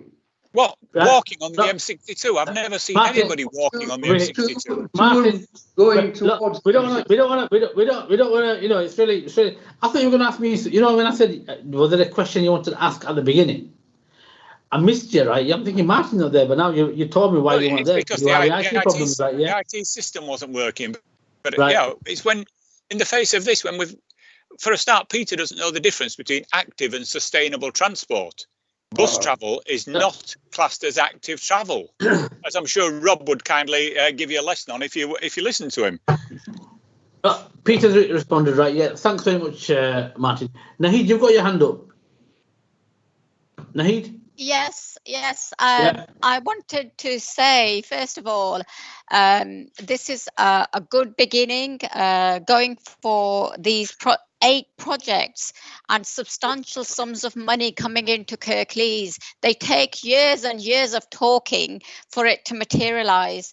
And if we look at the page 267 at 2.3, it does align the Transport Cities Fund, does align to our Huddersfield blueprint. So I think we are trying to harmonise what we are doing. So if we start from a low base, it takes time to rev up and deliver everybody's needs. So active travel, we are trying to put in cycling routes. We are trying to clear our greenways. We are putting more into our environment. We are hoping that all these schemes will bring along better air quality, lower emissions.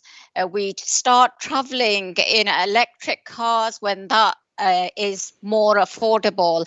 We use more public transport, and these schemes will also allow us to bring more capacity internally. There are in paragraph 2.5 we will be able to recruit 3 or 4 new posts. And under climate emergency and air quality, it tells you how these schemes will enable us to get onto that page where we started the campaign about extensive active travel, cycleways, getting rid of the congestion and improving travel. So I think we need to be patient, because we're talking about large schemes. And I want to go back to Councillor Taylor's point about, yes, we all have priorities and we have to be very creative. And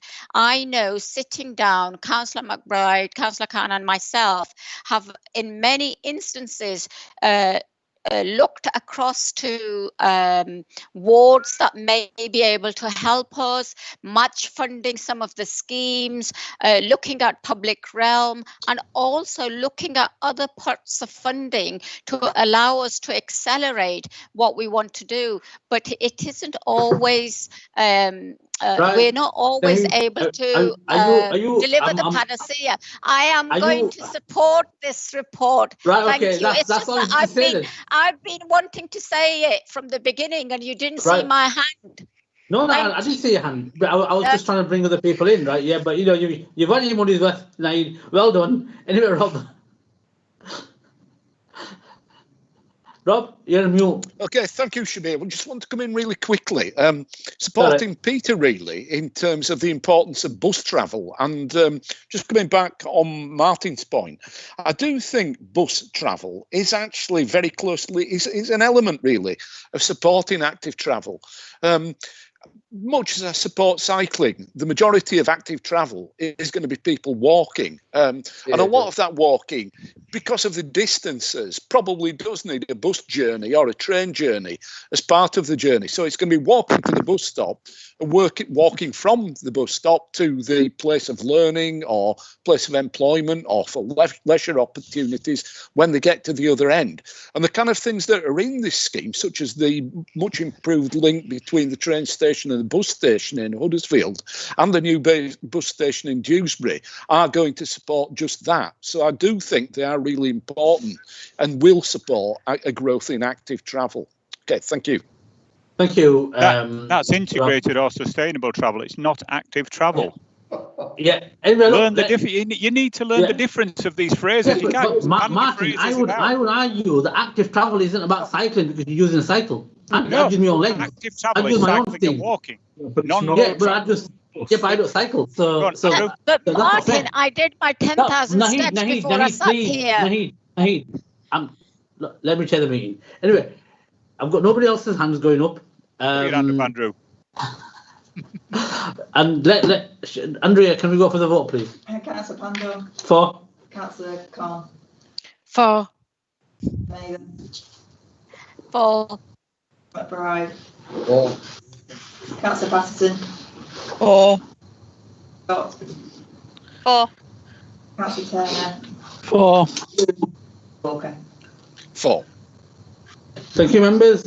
Item 11, Huddersfield Public Art Plan. Councillor Rob Walker, are you presenting this? I am, Shabir, yeah. Okay. Right, okay. I would like to recommend acceptance of this report, which is defining public art as part of the Huddersfield Blueprint. So this is going to be something that has already started and is going to continue on an ongoing basis as part of the Blueprint. It's based on extensive public consultation, which has been carried out for us by a consultancy Beam, and people's views and the views of various organisations have been taken on board as part of developing this report.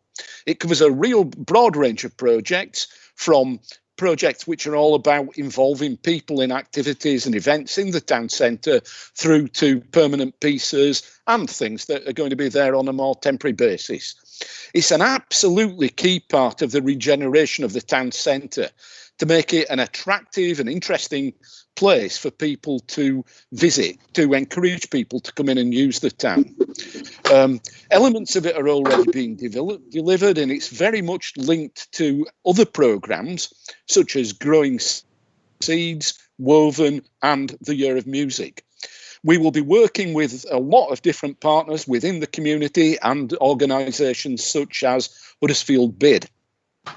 The emphasis is going to be very much on celebrating and focusing on our local environment and our local heritage. We're also going to focus on using local artists to deliver these projects. The funding for this, it's a little bit different than the recent report on Dewsbury, in that the funding for this work will be embedded in other blueprint projects. It hasn't got a separate budget because it's covered as part of other things which are envisaged taking place in the town centre. So, yeah, so I think it's an excellent report and I hope that we can support it. Okay, thank you, Shabir. Thank you. Who's seconding that? Seconded. Yeah, sorry, Peter. Andrew, you got your hand up, Andrew? Yeah, I'm just very supportive of the work that's going on in Huddersfield Town Centre on public art. I'm impressed.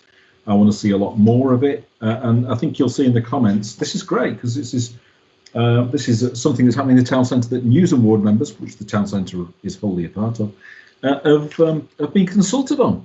So we're very pleased about that. So you know, we like to feel asked. And so what I put in the comments, well, me and my two colleagues, was that we'd like people to be brave in terms of the commissions that they make. And, one of the things I've been lucky to be able to do over the previous 5 years to Brexit is go around a lot of European towns and cities, looking at some of the public artwork that's going on there. Bilbao, amazing stuff there. In terms of the work that's going on, and so I think the more we do, the bolder it is. The more things around unexpected corners are great, and so challenging artwork, things which some people might get upset about, it is often worth doing, and because it becomes a talking point, it becomes things that get people involved and share. So don't go safe with public art. Take risks, is what I'm saying. And I, you know, I'll probably live to regret that, won't I? But hey, what the hell? So yeah, more of it, lots of it. Can't do enough of it. Yeah, all over the place, please. Right, thanks, Andrew. David, have you got your hand up, Councillor Hall? Yes, thank you, Leader. My comments are in diametrically opposition to what Councillor Cooper has just said. Reading through this report and doing a little bit of calculation, there's £625,000 worth of spending in here. It does say there's no dedicated budget, and therefore there's £125,000 which will not be spent on regeneration. It will be instead spent on these fripperies. It mentions things like pop-up bandstands. There's been a bandstand in Dewsbury Town Centre for years now, and it hardly has any use at all. It was a complete white elephant when it was put up. I'd love to see it. I'd love to see it used, but Kirklees has proved that even if they put one up, they can't put anybody in it. Public poetry just leaves me completely stone cold. Councillor Cooper says he'd like to go around a corner and be upset by something. No, I didn't say that. You said you'd like to upset people. Go around a corner and there should be something there to upset people. No, well, if I go into a town and I go around a corner and I or my family are upset by something, I'm afraid it's the last time we'll be going. And the other thing is, and Councillor Walker is right in this regard. He says that town centres should be active and interesting, and that is entirely right. They should be attractive rather, and interesting. What we've seen in Dewsbury, however, is we've seen some planters erected with massive garish daisies on the top, which are absolutely hideous. And then in front of them are weeds almost 3 foot high, the entire length of the ring road and into the town centre. which look absolutely horrendous. What I would suggest is maybe you could take some of this money and spend it on actually titivating the borough up a little bit and making sure that we don't have 3-foot-high weeds at the corners of our roads, because what will happen with this is that it won't increase footfall at all. And my question would be to the relevant cabinet member: has a study been done as to how much footfall would increase after you've spent this £625,000 on public art? If the answer is yes, could you let me know what it is? If the answer is no, I suggest you shouldn't be voting for it until you find out. Can I come back on that, Shabir? Yes, you can, yeah. Right. I would be very interested, David, to see your proposed methodology for such a survey to give a precise answer. And unless you had a crystal ball, I think it may be very, very difficult to give a really precise answer. What you can do is to look at other towns and cities where public art has been developed and look at how that has made a real difference. I went over yesterday to Crosby on Merseyside, which traditionally wasn't one of the most attractive bits even of Merseyside. But the number of people yesterday there looking at the artwork along the shorefront, the Anthony Gormley sculptures, was amazing. It was absolutely packed. And interestingly, it was linked to the development of active travel, that you've got a fantastic track for people to walk and cycle, and people were doing both, and work has obviously been undertaken in terms of the public realm.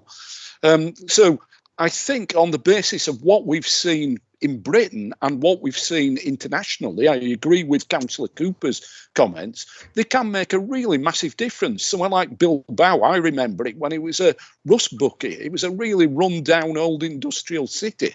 It's now an extremely vibrant community where it attracts visitors from all over the world.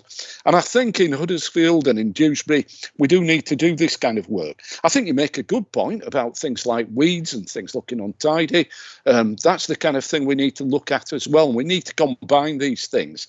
In terms of the kind of work that's going on in there, I think I'm on Councillor Cooper's wavelength with this. We do want things that appeal to all sorts of different people, a range of work, but I would like to see some challenging things as well. Obviously not things that are offensive and are going to really upset people, but we need something that's challenging.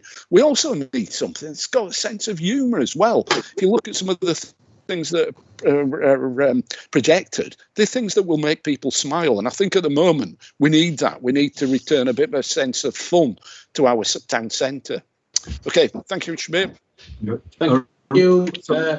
In Sweden, I remember seeing a 30-foot Pinocchio striding across a roundabout, and it always and there's loads of things like that, you know, just unusual stuff.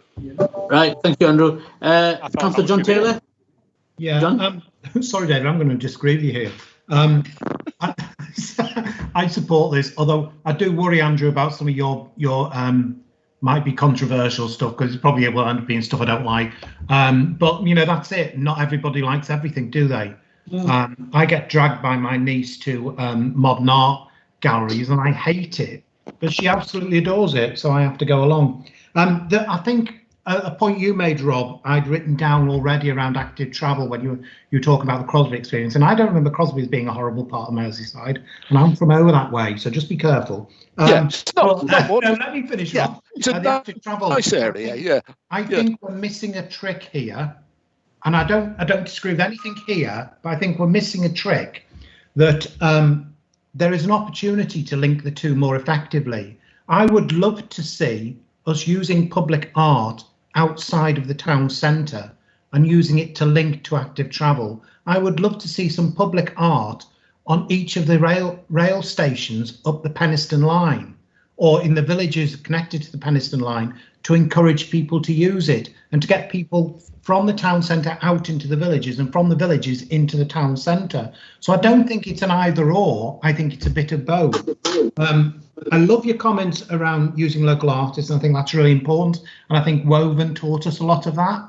that we have some incredibly creative people around. And again, I don't like all of what they produce. I'm sure I never will, but I support it. I also think about linking to our heritage and highlighting our heritage. And I think there is an opportunity to look at active travel, public art, and our heritage together, and looking how we can drive that out of our town centre into the wider borough. Because some of us do feel a little neglected. You may notice that occasionally. I mention that I am part of Huddersfield. I do live in Huddersfield, although you wouldn't think so sometimes when you look at when we talk about the town of Huddersfield. It never seems to get out this far. So I just think there's an opportunity there. I think this is great. I'm sure some of the stuff I will absolutely love. I'm sure there'll be some I absolutely hate as well. But I'm sure we'll all be like that, fully supportive of it. But can we do some thinking about how we link it to active travel and how we drag it out of the town centres? That might not be an immediate thing, but I think it's a missed opportunity if we don't think about it in that way, Rob. Thank you. Yeah. Can I reply? Yes, really quickly to that, Shabir? Yeah, I completely agree with you, John. Interesting. Come up to Slathwaite and have a look at what the work that was done there by the community group who raised the funding themselves and put in a couple of artworks on either platform at the station. They've been there over 10 years now, and it's really interesting. They've touched wood. They've never been touched by them being vandalised or anything, and they really have remained. And they've got a sense of humour. They make people smile when they come up and see them, especially as local community are still putting flowers and things in the planter elements of those sculptures. So that's the kind of thing that we can do. I'd like to see that happen going forward. Thanks. I'll bring Cathy and Naheed in afterwards. I'm just making sure I get in councillors. Martin? Thanks, Shabir. Listening with interest about people's obvious different views in public artworks. And John, you've no need to go to Slough. If you want to see some really good artworks around a rail station, come to Murfield International Railway Station, where Murfield Town Council, working with Grand Central Railways and a local artist, Matty Evans, have done some fantastic murals depicting our local heritage under the rail station. We were supported in Grand Central by improving the lighting and ambience to a very dark area under there. It took some years because obviously we needed agreement from Network Rail and we had to drag Kirklees Council around to it. But I was pleased to see that recently Shabir was extolling the virtues of this improved lighting at Murfield Railway Station. So hopefully, and working Northern Rail are keen to work with partners as well, station partnerships. And we've got some, we've done some Murfield in Bloom work on both the platforms.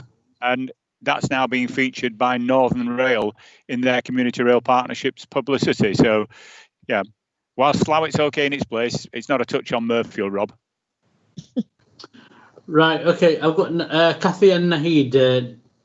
Cathy? Yeah, it was just to say thanks, Chair. I do support public art, and I just want to pick Councillor Hall up on I felt quite scathing about Dewsbury's bandstand. Well, it came out of area committee money. It was endorsed by all 9 councillors. It was consulted with the public, what they wanted, and that's what they wanted. It is used, whilst it's not always for bands. David, there's quite regular poetry readings from there. And I don't know if you do take the time, they are posted out on the internet where they do poetry reading, and that's quite a moving thing at the moment that people do that. Young people use it. It's been used for festivals, for bases and for the equipment and things there. So do take a little bit of exception there, but I am the ward councillor and it is in my ward, so I do know what's going on. Thank you, Cathy. Naheed? Can I first of all support what Cathy said? I have actually read the poetry online, and it is very, very useful. So a couple of points, and I want to support this report. The enthusiasm and the passion with which my colleague Councillor Walker has presented this report. The artwork is amazing, and on Saturday when we went to the Rugby League 125th anniversary, and the people I met they were very, very appreciative of the artwork and the routes and the bid that's happening. So culture is always very different, and it's actually perceived and experienced differently. It's fun, and it takes you places where you're not so comfortable. And I was thinking, when we were talking about active travel, if you go on the Penistone line, you see some really useful artwork, and it does make you smile, and it is done by volunteers. Doesn't actually cost very much. And recently I've been seeing trees and the boxes aside where flowers are climbing up the trunks. So there's lots and lots going on. And in terms of the huge biodiversity has to be encouraged, so you can't go out with a lawnmower or a scissors in your hand and cut it all, because the bees won't come and we won't get the biodiversity that's necessary for climate emergency. So more elbow grease to our officers. Thank you very much for this report, and I support it. Thank you very much. It was a good conversation. I thought I had you as the art, right behind arts and whatever, David. Unless you came out wrong. But anyway, I think Anyway, we've had a good conversation, right? Yeah, I won't put by two anything. Let's just go for the vote. Andre, take us through the roll call, please. Under. For. From Councillor Khan. For. Councillor Mather. For. Bride. For. Councillor Patterson. For. For. Turner. For. Okay. For. Thank you. Item 12, new build Birkby Far Town Library. Councillor Turner. Yes. Chair, thank you. How to follow what is art and what do I like? Yeah, the longest conundrum in the world. So, Chair, this report requests Cabinet to approve the allocation of 799k to provide a much-needed new library facility for the residents of Birkby on the site as outlined in Appendix A of today's report. The Council have an agreed ambitious capital plan for the library service to invest in some of our worst buildings, and this project is the first one of that planned capital investment. This will be a purpose-built, dementia-friendly building that will benefit the whole community in this area of Kirklees. It's fair to say it's not been without its challenges, and there's been some time in getting to this point. Birkby is a place with very little spare land and few community facilities, which makes this investment all the more important. Sadly, Birkby has been without a library for some time, as we had to give up the previous space it occupied in the school to ensure enough high-quality school places for the demands of the children of Birkby. With this site being close to school, there will be opportunities to work closely with the school on various initiatives which will help improve educational outcomes as well. Given the lack of a true community facilities in Birkby, I am sure this will be a much-used building and will deliver the opportunity for many and varied community events and groups to develop over the coming years. Chair, I ask Cabinet to approve this capital investment. I would just like to thank all those officers who have been involved in this for a number of years now to get to this point where we can actually start building as soon as possible and get to a new library delivered hopefully next spring. Thank you. Thank you. Councillor Mohan Sokol, you got your hand up. Mohan, do you want to say something? Thank you, Chair. Chair, I welcome this report given by Councillor Graham Turner, and I would like to thank the council officer and the cabinet portfolio, Graham Turner himself, to build a new library facility within Birkby and Fartown diverse community. As you all know, the community is a very deprived area. This library been there for 30-40 years. But what happened? This new library is just replacing the old library, which Graham have pointed out, because the building was taken over. The old building was taken over by the Birkby Junior School to accommodate extra 120 children in the school. So I would like to thank everyone who's been working hard, and I would like to ask all your cabinet member to approve this cabinet capital funding. Thank you. Thank you, Mohan. Councillor Martin Bolt. Martin, your hand up. Yeah, thank you. I'm pleased to see that we're getting investment in our libraries and public buildings, and I hope this is the first of many such investments. On which, could I ask Graham when we will be getting some clarity on the future of East Thorpe Lodge in Murfield, which is our current library and community centre? It's been in a place of flux for a while, with changing options and things like that. And whenever we speak to people, it's we don't know. So at the timescales when all the libraries in Murfield will be in Kirklees and particularly Murfield will be seeing investment and their futures decided. The East Thorpe Lodge is central to Murfield. It's a house next to our memorial garden, next to the car park, and is being used more and more by community groups. And we'd like to see it refurbished, brought into the 21st century, linked to the public toilets next door, and used for the purpose which it was intended, and maximise. It is already one of the busiest libraries in Kirklees, and we'd like to see it continue to grow as such. So when can we see some details on what's going to happen, Graham? Thank you, Martin. Not connected with this report, but there you go. Murfield International Library is high on our agenda. As you all may have noticed that during the pandemic, all our library staff were transferred to doing other things. So a lot of the work we would normally have done has been put on hold. Now we're getting back to more, and I don't hate the word normal because nothing's ever going to be really normal again, is it? While we're getting back to more open society and people have been able to do things, we are now getting back on track with these things, and we'll be picking Murfield up as part of that process. This is the first one. We've still got Murfield and one or two others to work on, but as I say, we can now start to ramp up that, and I'm meeting Carol virtually on Thursday to pick up from where we left off pre-COVID, and I can assure you Murfield International Library is high on our agenda. Nahid, is it quickie? Is it quick? We'll get a hand up.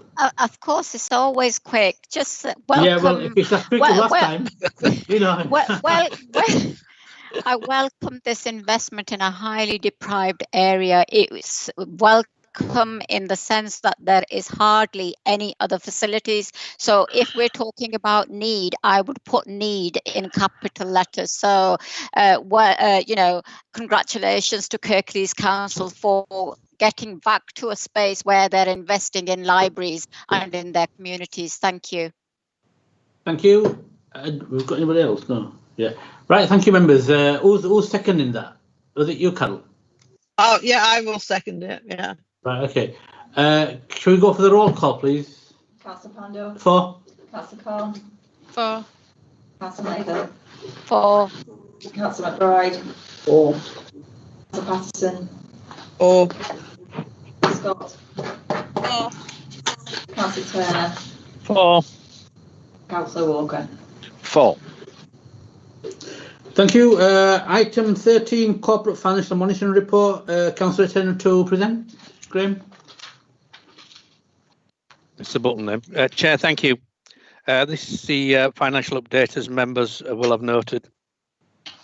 Oh, sorry, just hang on a minute. My screen's gone funny.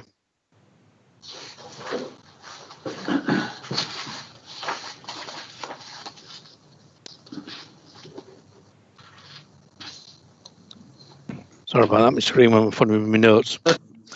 This is quarter one financial update. As members will have noted, we are looking at a predicted overspend of 7.7 million on current estimates. However, traditionally we always have predicted overspends at quarter one. However, not usually just as much as this. But then we live in difficult and unpredictable times for local government finances, and 4.64 million of predicted overspend is COVID-19 related. I'm sure that all officers and portfolio holders will be working very hard over the remaining months to ensure we deliver a financially neutral position by year end. Despite the many challenges we face due to COVID-19, we are in a very strong position financially. due to the way we have carefully managed our finances over the last few years. The difficult decisions we took have enabled us to be able to continue with our ambitious capital plan and to deliver much needed services despite the many challenges we face due to the current pandemic.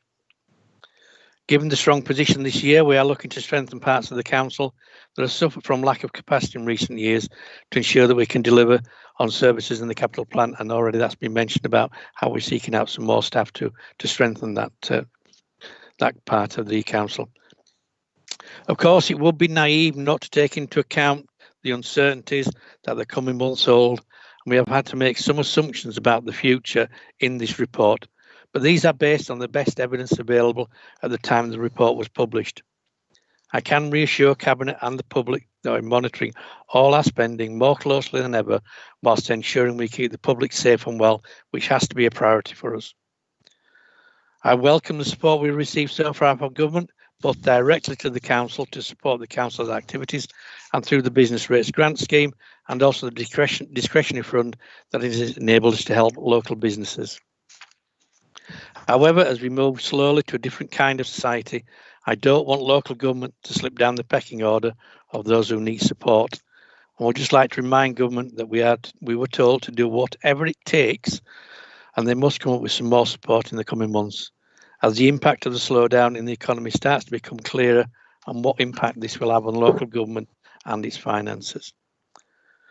Of course, the real challenge will probably be next year's budget, and work has already started looking at the likely scenarios, which are varied and many, as you will appreciate, and how best to deal with those in the longer term effects of COVID-19.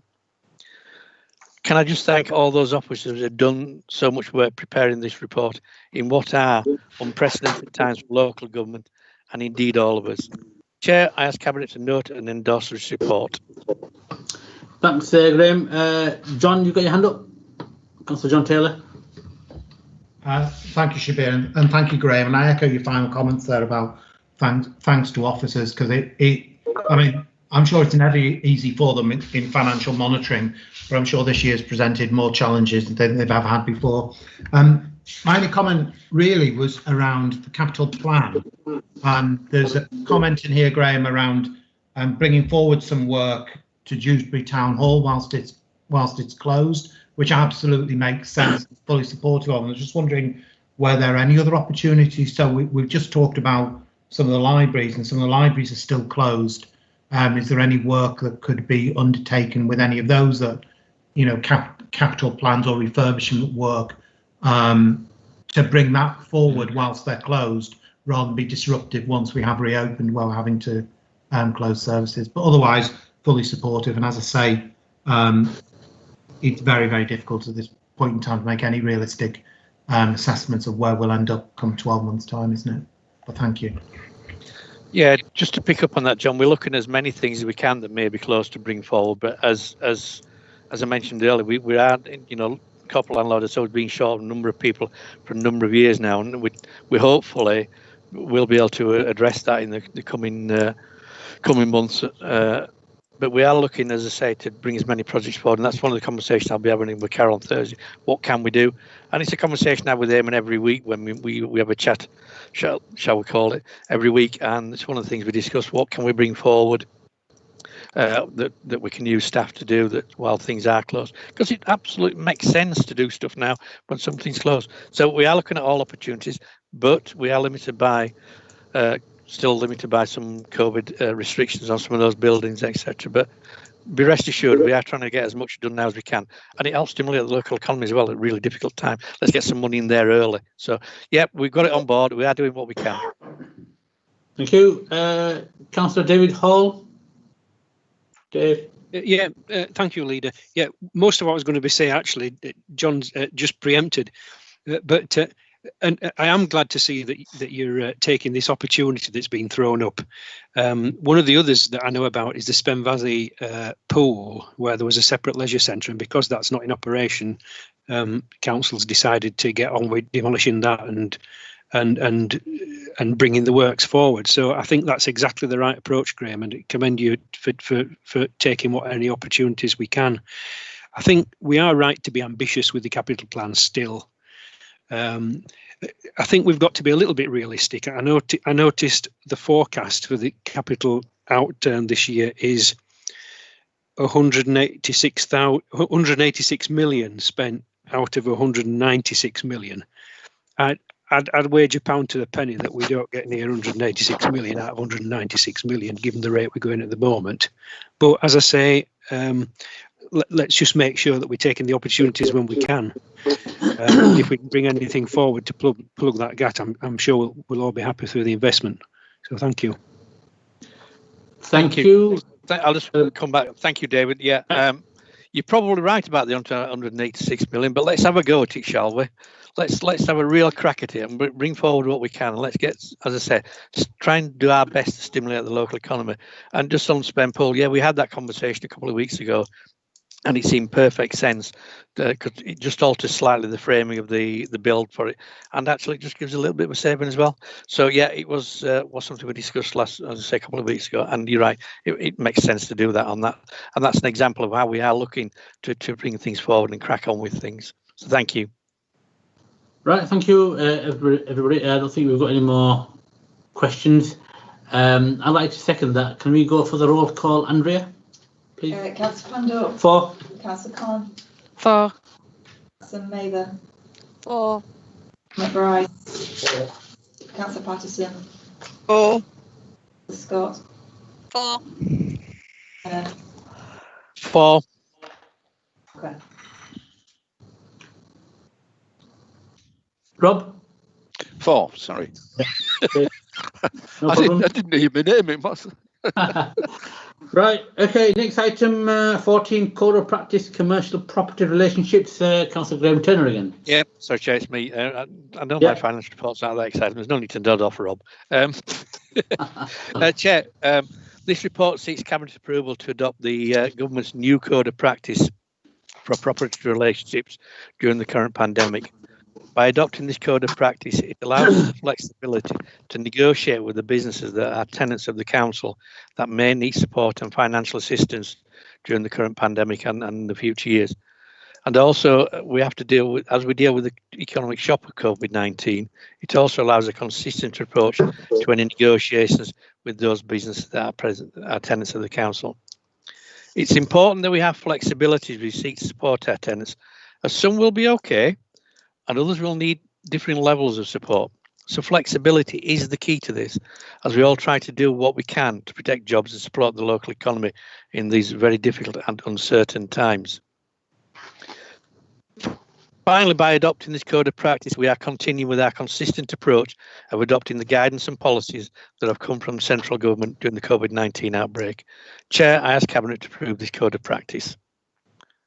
Right, thank you. I'll second that. Have you got any questions, Andrea? I don't think we have got any questions. Shall we go for the roll call, please, Andrea? Councillor Pandor. For. Councillor Khan. For. Councillor Mather. For. Councillor McBride. For. Councillor Patterson. For. Councillor Scott. For. Councillor Turner. For. Councillor Walker. For. Thank you. Right, okay. Next item is disposal of land at St Paul's Road, Murfield. Before we go on to that item, can I take it for Cabinet members that they've read item 17, which is in the private papers exempt from publication? Yes, I take that as a given. So we'll go on to item 15, disposal of land at St Paul's Road, Murfield. Is that Cathy? Yes, Chair. Chair, I move the report and ask that Cabinet approve to dispose of the former council depot site at St Paul's Road in Murfield to Connect Housing for the less than the best consideration, and that's to deliver 13 units of affordable and supported living accommodation for adults with social care needs. Now, this is a much needed area that we need to be focusing in.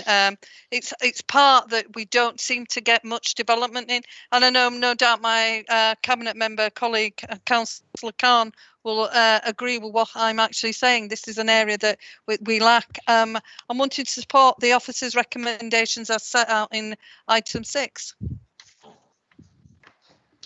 Thank you. Any comments or questions on that? No, I'd like to second that.